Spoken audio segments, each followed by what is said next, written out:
Occasion ఏదైనా location ఎక్కడైనా తెలుగువారి వేడుక అంటే ఆలివ్ మిఠాయి ఉండాల్సిందే. మిఠాయి అంటే ఆలివ్. పాకిస్తాన్ 4 ముక్కలు కాబోతుందా? ఆపరేషన్ సింధూర్ ప్రారంభమైన తర్వాత పాకిస్తాన్లో జరుగుతున్నటువంటి పరిణామాలన్నీ ఇలాంటి ఆసక్తికరమైనటువంటి ప్రశ్నలే లేవనెత్తుతున్నాయి. దానికి ప్రధానమైనటువంటి కారణం బలూచిస్తాన్ ప్రాంతంలో రేగుతున్నటువంటి తుఫాను. ఈ తుఫాను పాకిస్తాన్ను ముంచేసే దిశగా అడుగులు వేస్తోందా అంటే అవుననే సంకేతాలే కనిపిస్తున్నాయి. పెద్ద ఎత్తున బలూచిస్తాన్లో సభలు నిర్వహిస్తున్నారు బలూచి ప్రజలు. బిఎల్ఏ ఆధ్వర్యంలో లక్షలాది మందిగా వీటికి అటెండ్ అవుతున్నటువంటి ప్రజానేకం. వీళ్ళని చూసి పాకిస్తాన్ ఆర్మీ పారిపోతున్నటువంటి పరిస్థితి ఇప్పుడు సోషల్ మీడియాలో సంచలనంగా మారుతుంది.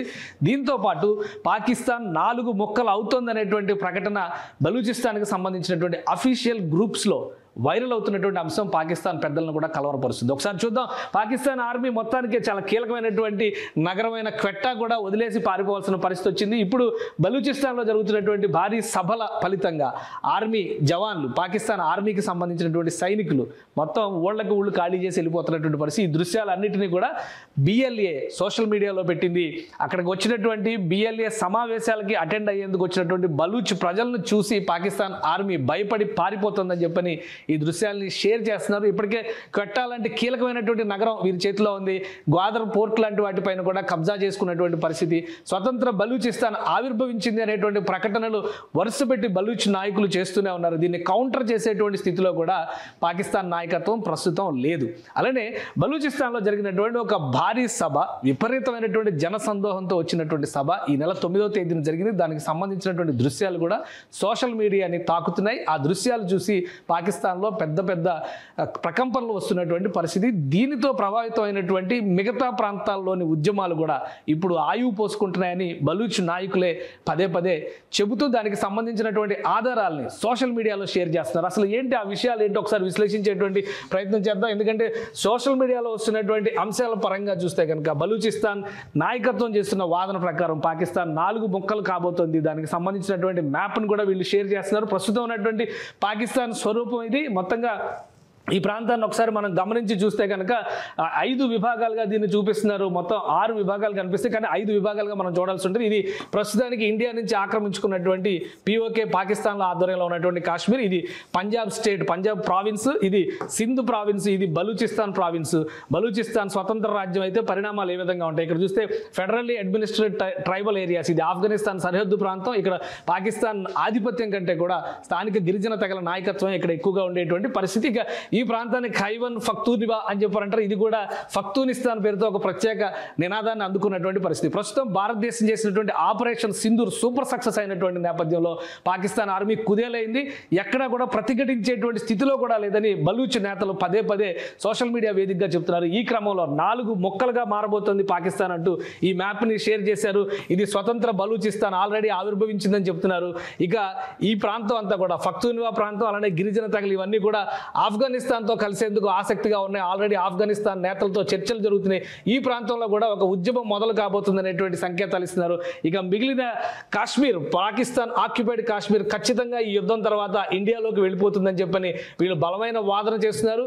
ఇక మిగిలేది ఇండిపెండెంట్ పంజాబ్, ఇండిపెండెంట్ సింధ్, ఈ రెండు ఒకటిగా ఉంటాయా లేదా సింధు వర్సెస్ పంజాబ్ అనేది పాకిస్తాన్లో చాలా కాలం నుంచి జరుగుతున్నటువంటి వివాదం. వాస్తవానికి సింధు మహానది ఎక్కడో హిమాలయాల్లో పుట్టినా కానీ ఫైనల్గా సముద్రంలో కలిసేది సింధు దగ్గరే. సింధు రాష్ట్రానికి జలాలపైన హక్కులు ఉన్నాయనేటువంటి వాదన. కానీ సింధు రాష్ట్రానికి అన్యాయం చేస్తూ పాకిస్తాన్కి సంబంధించినటువంటి పంజాబ్ నాయకత్వం, ఎందుకంటే పాకిస్తాన్ నాయకత్వం మొత్తం కూడా పంజాబ్ నుంచే ఎమర్జ్ అయింది. ఆర్మీ కానీ పొలిటికల్ లీడర్స్ కానీ పంజాబ్ ఆధిపత్యం కింద ఉండాల్సినటువంటి పరిస్థితి ఉంది. కాబట్టి సింధు జలాలని వీళ్ళు ఎక్కువగా వినియోగించుకోవడం వల్ల సింధు ఎడారిగా మారిపోతుంది అనేటువంటి వాదన ఉంది. ఇప్పుడు జరుగుతున్నటువంటి పరిణామాల తర్వాత స్వతంత్ర సింధు దేశం ఏర్పడినా కానీ ఎలాంటి ఆసక్తి లేదు, ఎలాంటి అనుమానం లేదనేటువంటి విశ్లేషణలు బలూచ్ నేతలు చేస్తున్నటువంటి పరిస్థితి ఉంది. సో ఇవన్నీ చూస్తే కనుక ఈ పరిణామాల తర్వాత పాకిస్తాన్ భవిష్యత్ ఏంటి? పదే పదే ఇతర మీడియాలో వస్తున్నటువంటివి కూడా ఖచ్చితంగా పాకిస్తాన్ ఈ విధంగా 4 ముక్కలు అవుతుంది.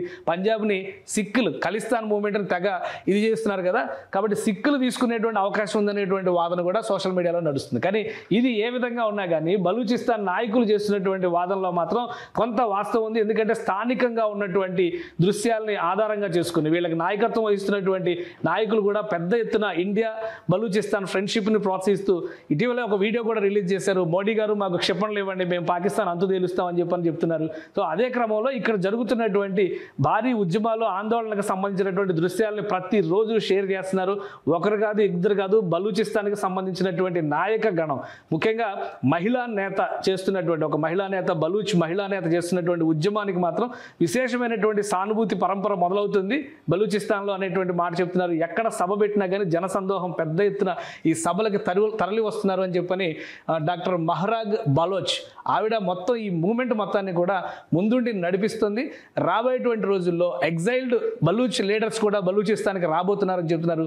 జూన్ 2వ తేదీ స్వతంత్ర బలూచిస్తాన్ ఆవిర్భావ దినోత్సవంగా జరుపుతాం అనేటువంటి ప్రకటనలు కూడా చేస్తున్నారు. వీటికి ఎక్కడా కూడా కనీసం కౌంటర్ ఇచ్చేటువంటి స్థితిలో కూడా పాకిస్తాన్ లేదంటే ఆశ్చర్యపోవాల్సినటువంటి అవసరం లేదు. ఇది ఎక్కడ చూసినా కానీ బలూచిస్తాన్ అంతటా కూడా ఇలాంటి భారీ ర్యాలీలు జరుగుతున్నాయి.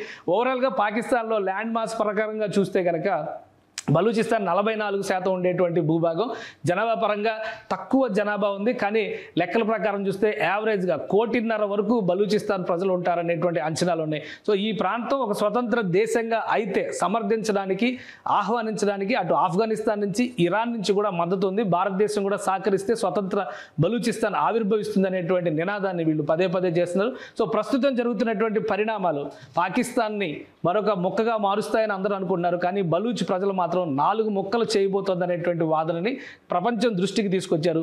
ఈ పరిణామాలు ఎంతవరకు దారితీస్తాయో వేచి చూడాలి. పాకిస్తాన్ ఇంకా అదే మంకుపట్టుతో భారతదేశంతో కనుక యుద్ధాన్ని కొనసాగిస్తే తీవ్ర స్థాయిలో నష్టపోయేటువంటి అవకాశం ఉంది. యుద్ధం తర్వాత పాకిస్తాన్ స్వరూపం కూడా మారిపోయేటువంటి సంకేతాలు చాలా స్పష్టంగా కనిపిస్తున్నాయి. సుమన్ టీవీలో మీ పర్సనల్ అండ్ బిజినెస్ ప్రమోషన్స్ కోసం కింది నెంబర్కి కాంటాక్ట్ చేయండి.